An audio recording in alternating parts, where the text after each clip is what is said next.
ने अल्लाह ताला से इल्तिफात किया, उसे पूरा करो। वादा तुम्हारी को तहके अल्फाज फरमाकर मोहम्मदी के मानने वाली लड़ी में पहुंच जाने का हाल सिर्फ फरमाए। आमीन।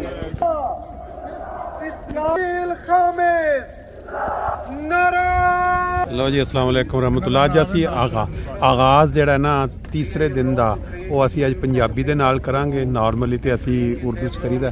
साडे दोस्त ने जिहड़े पहले जर्मनी रहे ने, फिर उसदे बाद इत्थे आ गए ने। बड़ी मारूफ शख्सियत, मारूफ इस वास्ते कि जदों कबड्डी जर्मनी दे विच आगाज़ होया सी खुदाम अल अहमदिया दा, तो ਉਹਦੇ ਵਿੱਚ ਜਿਹੜੀ ਕਮੈਂਟਰੀ ਤੁਸੀਂ ਪੰਜਾਬੀ 'ਚ ਸੁਣਦੇ ਹੁੰਦੇ ਸੋ ਆਫਤਾਬ ਬਾਜਵਾ ਸਾਹਿਬ ਦੀ ਅੱਜ ਵੀ YouTube ਦੇ ਉੱਤੇ ਵੀਡੀਓਜ਼ ਪਈਆਂ ਨੇ। ਖਲੀਫਤੁਲ ਮਸੀਹ ਰਾਬੇ ਨੂੰ ਬਹੁਤ ਪਸੰਦ ਹੁੰਦੇ ਸੀ। ਇਹ ਉੱਥੋਂ ਜਰਮਨੀ ਤੋਂ ਫਿਰ ਇੱਥੇ UK ਮੂਵ ਹੋ ਗਏ। ਮਾਸ਼ਾਅੱਲਾ ਅੱਲਾਹ ਤਾਲਾ ਨੇ ਇਹਨਾਂ ਨੂੰ ਬੜੀ ਤਰੱਕੀ ਦਿੱਤੀ ਹਰ ਲਿਹਾਜ਼ ਨਾਲ। ਤੇ ਅੱਜ ਵੇਖੋ ਤੁਸੀਂ, ਅਸੀਂ ਜਲਸੇ ਤੇ ਸ਼ਾਮਲ ਹੋਣ ਵਾਸਤੇ ਆਏ ਹਾਂ ਤੇ ਪਹਿਲੀ ਮੁਲਾਕਾਤ ਅੱਜ ਇਹਨਾਂ ਨਾਲ ਹੀ ਹੋਈ ਹੈ। ਅੰਦਰ ਜਾਣ ਜੀ ਬਾਜਵਾ ਸਾਹਿਬ, अस्सलाम वालेकुम। ਤੁਸੀਂ ਆਪਣਾ ਮਾਸ਼ਾਅੱਲਾ ਰਹੇ ਹੋ ਜਰਮਨੀ, ਤੇ ਜਰਮਨੀ ਦੇ ਬਾਅਦ ਤੁਸੀਂ UK ਮੂਵ ਹੋਏ। ਤੁਸੀਂ ਇਹ ਦੋਸਤਾਂ ਨੂੰ ਕੋਈ ਦੱਸਣਾ ਪਸੰਦ ਕਰੋਗੇ ਕਿ ਜਰਮਨੀ ਤੋਂ ਇੱਥੇ ਆਉਣ ਦੇ ਬਾਅਦ ਤੁਹਾਨੂੰ ਕਿਸੇ ਕਿਸਮ ਦਾ ਕੋਈ ਮਲਾਲ ਜਾਂ ਕੋਈ ਕਿਸੇ ਕਿਸਮ ਦਾ ਸ਼ੁਰੂ 'ਚ ਖਿਆਲ ਆਇਆ ਹੋਵੇ ਕਿ ਯਾਰ ਮੈਂ ਉੱਥੋਂ ਇੱਥੇ ਆ ਗਿਆ ਕੀ ਕਰ ਬੈਠਾ?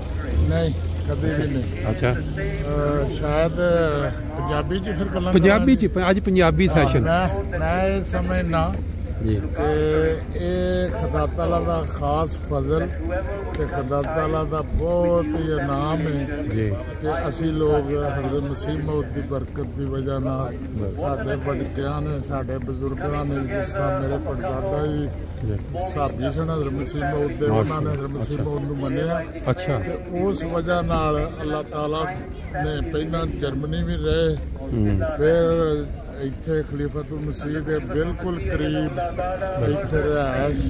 ਬੱਚੇ ਹੁਣ ਮਾਸ਼ਾਅੱਲਾ ਯੂਨੀਵਰਸਿਟੀਆਂ ਪੜ੍ਹ ਰਹੇ ਨੇ ਤੇ ਅੱਗੇ ਤੇ ਬੜਾ ਹੀ ਮਜ਼ਾ ਤੇ ਬੜੀਆਂ ਹੀ ਬਰਕਤਾਂ ਲੁੱਟਦੇ ਹਾਂ। ਦਿਹਾੜੀ 5 ਵਾਰੀ ਜਿਵੇਂ ਉਹ ਆਂਦੇ ਨੇ ਨਾ ਕਿ ਜੀ ਵੁਜ਼ੂ ਕਰੀਏ ਤੇ ਵੈਸੇ ਵੀ ਬੰਦੇ ਦੀ ਮੈਲ ਲੱਗ ਜਾਂਦੀ। ਜਦੋਂ ਹਸਨ ਦੇ ਪਿੱਛੇ ਨਮਾਜ਼ ਪੜ੍ਹਦੀ ਸੀ ਮਸਜਿਦ ਦੇ ਨੇੜੇ ਰਹੀਦਾ ਸੀ। ਬਿਲਕੁਲ ਸ਼ੁਕਰ ਅਲਹਮਦੁਲਿਲਾ ਹੁਣ ਵੀ ਮੁਖਤਲਿਫ ਸਾਨੂੰ ਤੌਫੀਕ ਮਿਲਦੀ ਹੈ। ਇੱਥੇ ਉਹੀ ਜਲਸੇ ਨੇ, ਉਹੀ ਰੌਣਕਾਂ ਨੇ। ਬਿਲਕੁਲ। ਤੇ ਮੈਨੂੰ ਯਾਦ ਹੈ ਕਿ ਸ਼ੁਰੂ 'ਚ ਇੱਕ ਵਾਰੀ ਅਮੀਰ ਸਾਹਿਬ ਜਰਮਨੀ ਜਦੋਂ ਨਵੇਂ ਮੂਵ ਹੋਏ ਤੇ ਮੈਂ ਉਹਨਾਂ ਨੂੰ ਮਸਜਿਦ 'ਚ ਮਿਲਣ ਲੱਗਾ ਤੇ ਅਮੀਰ ਸਾਹਿਬ ਨੇ ਫਰਮਾਇਆ ਕਿ ਤੁਸੀਂ ਸਾਰੇ, ਮੈਂ ਕਿਹਾ ਅਮੀਰ ਸਾਹਿਬ ਅੱਲਾਹ ਤਾਲਾ ਨੇ ਤੁਹਾਨੂੰ ਨਵੇਂ ਦੇ ਦੇਣੇ ਨੇ ਮੁਜਾਹਦ ਕੰਮ ਕਰਨ ਵਾਲੇ। ਤੇ ਜਰਮਨੀ ਦੇ ਉਦੋਂ ਥੋੜਾ ਜਿਹਾ ਬਜਟ ਤੇ ਵੀ ਲੱਗਾ ਕਿ ਜਿਵੇਂ ਅਸਰ ਪੈਂਦਾ, ਕਿਉਂ ਕਾਫੀ ਲੋਕ ਮੂਵ ਹੋਏ। ਮੈਂ 2008 'ਚ ਆਇਆ, ਦੋ ਮੇਰੇ ਕਜ਼ਨ ਸ਼ਬਾਜ਼ ਬਾਜਵਾ, ਜ਼ੈਦ ਬਾਜਵਾ, ਹੋਰ ਦੋਸਤ ਕਈ ਪਹਿਲਾਂ। ਉਹ ਅੱਲਾਹ ਤਾਲਾ ਨੇ ਉੱਥੇ ਉਹ ਖਲਾ ਵੀ ਪੁਰ ਕੀਤਾ, ਨਵੇਂ ਕੰਮ ਕਰਨ ਵਾਲੇ ਆ ਗਏ। ਬਿਲਕੁਲ। ਇੱਥੇ ਆ ਕੇ ਜਿੰਨੇ ਵੀ ਲੋਕ ਜਰਮਨੀ ਤੋਂ ਆਏ ਨੇ ਉਹਨਾਂ ਨੂੰ ਬਹੁਤ ਜਮਾਤ ਦਾ ਕੰਮ ਨਹੀਂ ਕੀਤਾ, ਉਹਨਾਂ ਨੂੰ ਅੱਲਾਹ ਤਾਲਾ ਨੇ ਤੌਫੀਕ ਵੀ ਦਿੱਤੀ ਹੈ। ਤੇ ਸਭ ਤੋਂ ਵੱਡਾ ਵੇ ਕਿ ਜਿਹੜੀਆਂ ਜਲਸੇ ਦੀਆਂ ਬਰਕਤਾਂ। ਬਿਲਕੁਲ, ਮੈਨੂੰ ਇਹ ਤੁਹਾਡੀ ਗੱਲ ਸੁਣ ਕੇ ਖਿਆਲ ਆਇਆ ਐਤਕਾਂ ਵੀ ਤਬਸ਼ੀਰ ਦੇ ਮਾਨ ਲਿਆਉਣਾ ਪਿਆ ਉੱਥੋਂ ਮਾਸ਼ਾਅੱਲਾ ਮਸੀਹ ਮੌਦ ਦੇ। ਮੈਂ ਸਮਝਦਾ ਕਿ ਉਹ ਬਲਕਿ ਮਹਿਮਾਨਾਂ ਦੇ ਨਾਲ ਮੈਂ ਆਉਂਦਾ ਹਾਂ ਪਿਆ ਤੇ ਮੀਆਂ ਸਾਹਿਬ ਨੇ ਮੇਰੇ ਨਾਲ ਜ਼ਿਕਰ ਕੀਤਾ कि आपकी पंजाबी की बातें।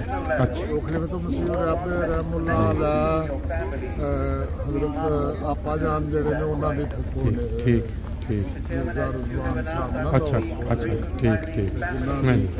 अच्छा, हुण भी मैं उन्हां नूं लैके आया उन्हां दे नाल ड्यूटी दी भी तौफीक मिल रही है। बड़ा ही अल्लाह दा फज़ल है, बहुत जबरदस्त हर जगह ਇਹਨਾਂ ਦੀ ਪੰਜਾਬੀ ਦੀ ਇੱਕ ਕਮੈਂਟਰੀ ਵੀ ਮੈਂ ਸੁਣਾ ਦਿਆਂ। ਜੀ ਜੀ, ਪੰਜਾਬੀ ਦੀ ਕਮੈਂਟਰੀ ਦੇ ਵਿੱਚ ਨਾ ਚੁਟਕਲੇ ਵੀ ਮਾਸ਼ਾਅੱਲਾ ਬੜੇ ਲਾਉਂਦੇ ਨੇ। ਬਿਲਕੁਲ ਇਸ ਤਰ੍ਹਾਂ ਹੀ, ਬਿਲਕੁਲ ਇਸ ਤਰ੍ਹਾਂ। अस्सलाम वालेकुम। ਬਿਲਕੁਲ। ਇੱਕ ਬੰਦਾ ਸਾਹ ਪਾਣ ਗਿਆ ਕਬੱਡੀ ਦਾ। ਅੱਛਾ। ਤੇ ਆਂਦੇ ਨੇ ਲੋ ਵੇਖੋ ਲੂਡੋ ਦਾ ਪਲੇਅਰ ਹੈ ਤੇ ਕਬੱਡੀ ਖੇਡਣ ਆ ਗਿਆ।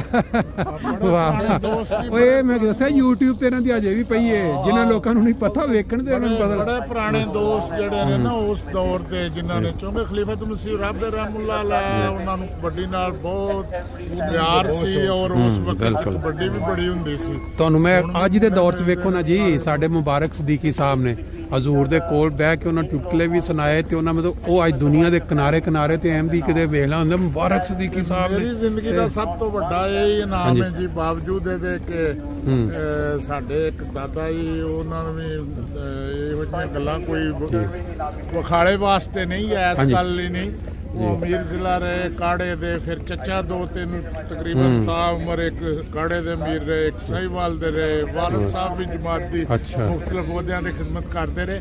लेकिन मैं समझना कि उस खानदानी या बुजुर्गों के तारफ तो अलावा वो कबड्डी की कमेंटरी पंजाबी चाहते हैं जी, कुबे नूं लत सूत आ गई, मैनू ऐसी सूत आई कि मैं क्या आफ्ताब किथे तेरे अगर नलैक बंदा ते खलीफतुल मसीह इन्ने जिम्मेदारियां इन्ने काम पूरी आलमगीर जमात दी सारा बोझ हजूर ते हुंदा है। जे वो चंद लम्हे उन्होंने हजूर बड़े खुश होंगे हैं यारी जे मैं वो माइक छड़ना भी तो पिछों पैगाम आ जाना कि वो करे। खुशकिस्मती बड़ी बड़ी बहुत खुशकिस्मती है रहमुल्लाह दा प्यार जो भी मिले खिलाफत की बरकत नाल, इस जमात की बरकत नाल बिल्कुल ठीक। फिर इत्थे जदों आए आ मौजूदा सब इत्थे चूंकि क्रिकेट दा ते पंजाबी दा कोई एडा तलक नहीं जी जी, इत्थे भी 1 साल वाली मौजूदा सब को शाबाश ये मेरी जिंदगी का सब तो बड़ा नाम है और मैनू फखर है इस गल। बड़ी गल माशाअल्लाह, बहुत शुक्रिया। ਤੁਹਾਡਾ ਕੀ ਇਸਮੇ ਗ੍ਰਾਮੀ ਜੀ? ਨਾਸਰ। ਤੁਸੀਂ ਵੀ ਇੱਥੇ ਹੀ ਹੁੰਦੇ ਹੋ? ਅੱਛਾ, ਜਰਮਨੀ ਤੋਂ नहीं आए? अच्छा चलो, बहुत मेहरबानी जी, थैंक यू। भी कर लो मर्दाना एंट्री के सामने हम इस वक्त मौजूद हैं, सिक्योरिटी चल और इंशाल्लाह बाकी इंशाल्लाह अंदर जाके